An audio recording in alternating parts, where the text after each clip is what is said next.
that most men live lives of quiet desperation. It's one of my favorite quotes ever because it's true. You're just in this world where you just can't wait to just run away. That's why losing in life is so important. Those feelings where things didn't work out your way, that's important because it lets you know this is the bad feeling that comes when it goes wrong, and you improve, and then it makes the good feelings of victory all the better. You have to live in it, you have to be comfortable in it, and then maybe some of that shit will help you a little bit along the way. Because if I just think, well, tomorrow I'm just gonna coast and eat Twinkies and watch TV.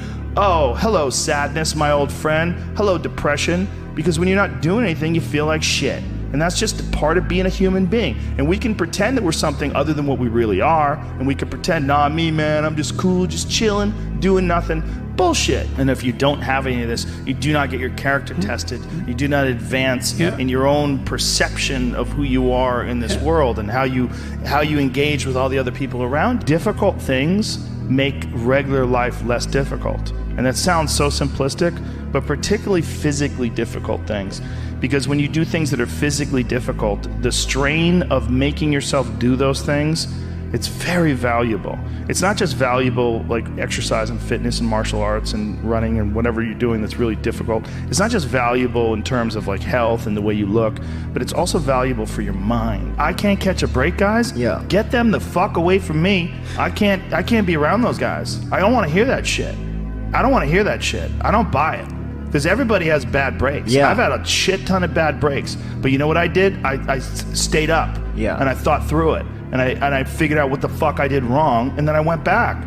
It's like I fucked up everything I've ever done 100 times.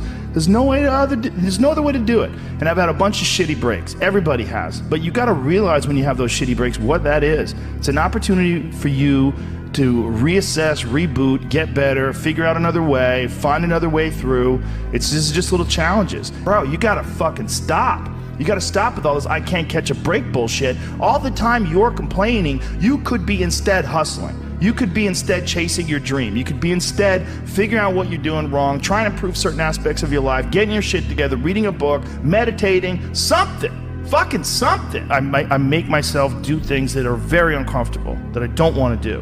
And by doing that, I develop this strength and perseverance.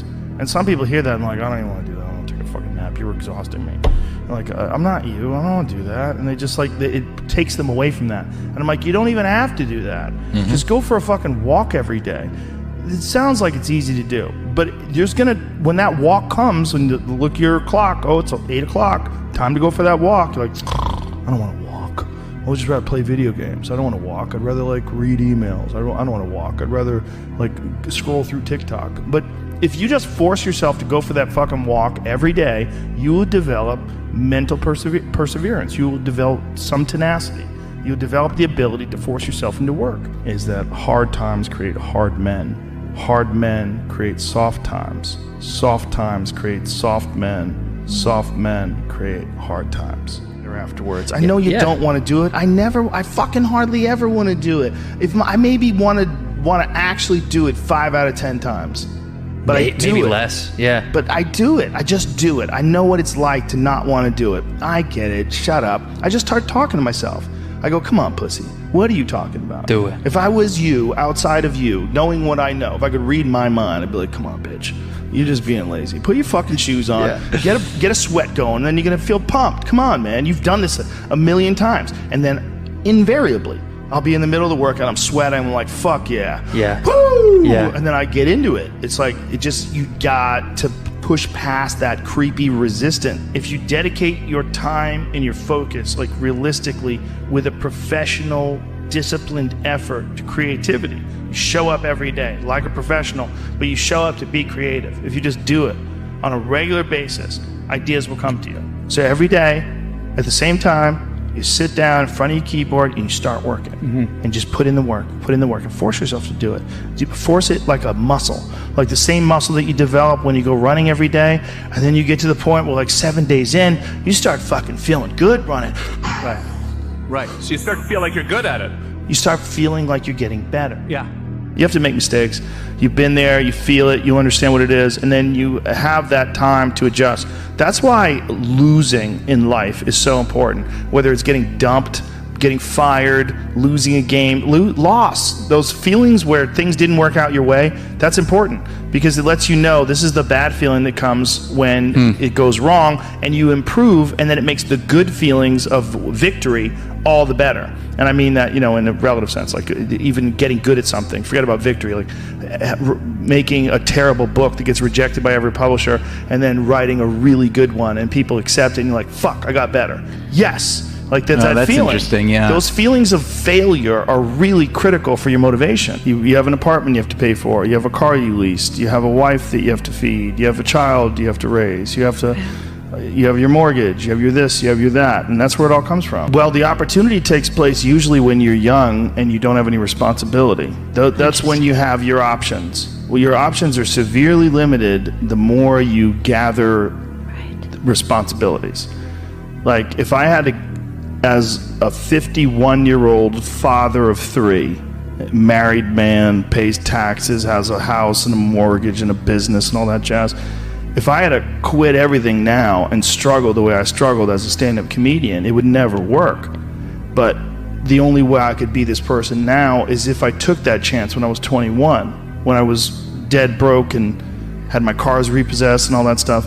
That's the only way you ever get where you want to go. You have to take a path that's dangerous, and most people want to take the safe path. And the safe path leaves you stuck in quiet desperation almost every time. It's hell. It's hell. You can, I believe they but you can. have to plan it out. The way you can change is you have to put aside enough money to give yourself a window. And then you have to have a plan, and you have to spend all your waking hours outside of whatever shit job you do planning your escape. And you have to come to the realization very clearly that you fucked up and you got yourself stuck. So whatever you're doing, you have to do it like your life depends on it.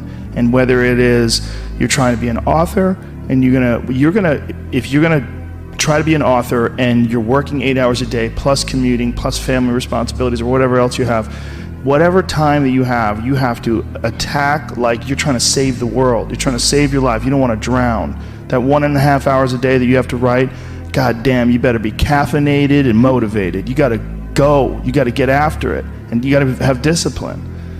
Most people don't have those things. Most people don't understand what it's like to really go for something, and to know that the consequences of not doing that are horrific.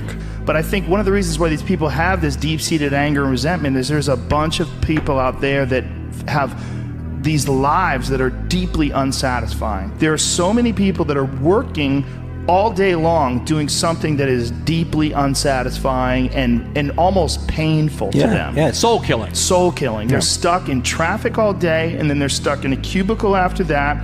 They relish the time to take a shit in the bathroom and look at their phone. I mean, they literally do that. That's a highlight of someone's day.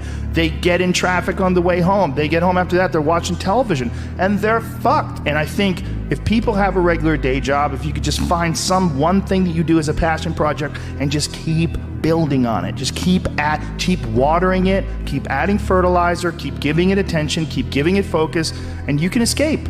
You can escape, and you can be self-serving. You could be okay. You're gonna be okay. Making furniture feels good. If you make furniture for a living, and you feel a great satisfaction out of that, and you sell that furniture, look, man, if you can do that, you could cut those corners perfectly and sand everything down nice and stain it, and then it's done, and you get the satisfaction, and you sell it to someone, and that pays your bills. That is infinitely more satisfying than being stuck in some fucking cubicle working for someone that you don't want to work for, having to have these stupid fucking office meetings, talking to people in human resources, sitting down with your supervisor where they evaluate your job performance, and you're not really, you really need to be enthusiastic about this company. This company is your future. You're like, fuck, kill me now. There's a lot of people out there that would way rather do something else, and I hope they understand that they can. And people that are trapped in bad situations, one of the problems is you feel like this is your future. You feel like you're fucked, and you can't get out of that. There's no hope. There's no light at the end of the tunnel. There's no rainbow. And if you feel like that, that alone can be incredibly defining and limiting. But if you can look at yourself objectively and say, okay, I kind of am fucked here. I'm in credit card debt. I'm working in a shitty job. I don't like what I'm doing, but I have some ideas. I need to feed those fucking ideas. And I need to feed them and water them, and I need to set aside a certain amount of time every day to just try to make those things happen. You can do that. It's like everyone has a different personality. They have different interests, different things that they would be really satisfied pursuing. That's not encouraged. What's encouraged is go find a job. What's encouraged is go find some place that you can shove yourself into. Go find a square hole that you can stick your round peg and just fucking jam it in there and shave down the top and the bottom so you slide in with all this extra space on the sides and feel like shit for the rest of your life because you need a job, because you're in debt, because you have credit cards, because you have student loans, because that's what everybody does. And so you do it too. That's what's wrong. I think here's an important thing too. Failure is important. It is important. I think failure teaches you things that you don't learn from success. I think failure gives you an opportunity for self-examination and also gives you a feeling that is very uncomfortable. And that very uncomfortable feeling helps you grow. That when you feel like shit, you screw something up. Like when I've had bad podcasts, my podcast has always gotten better afterwards. When I've had bad stand-up sets, I've always gotten better after that because those bad sets motivate you. They give you a perspective like, hey, here's some clear examples of where you fucked up. Yeah, what not to do. Yeah, don't look at these failures as like proof that you suck. Look at them as opportunities for growth. Look at them as opportunities to be motivated to do better.